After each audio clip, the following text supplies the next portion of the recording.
So I'm here at Kensington Palace, and behind me is a statue of Queen Victoria.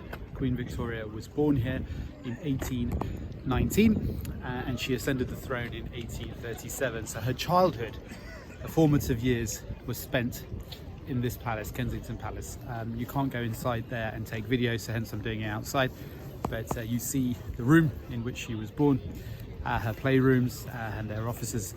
It's a really enchanting place. And Queen Victoria ruled from 1837 to 1901.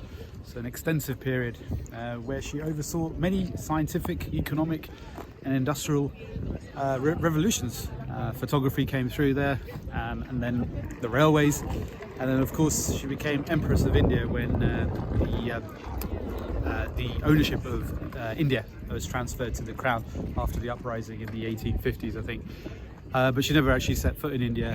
Her son, Prince Edward, who would later become Edward VII, he went on a tour of India. And then, you know, she was on the throne when things like Jack the Ripper happened, and of course when the first ever Test match was played in 1877 between England and Australia down in Melbourne. So a lot of change. And also on a literary side, Charles Dickens, he was in his pomp during her reign, very much like the way Shakespeare was in his pomp during Elizabeth I's reign. She had 9 children and 20 plus grandchildren, and she survived a lot of them, sadly. That's sort of a melancholy sight. And Albert, her beloved husband, died when she was only in her early 40s, as was he. But one of the most famous monarchs, and a real pleasure to be here and just to be near where she was born. Thank you.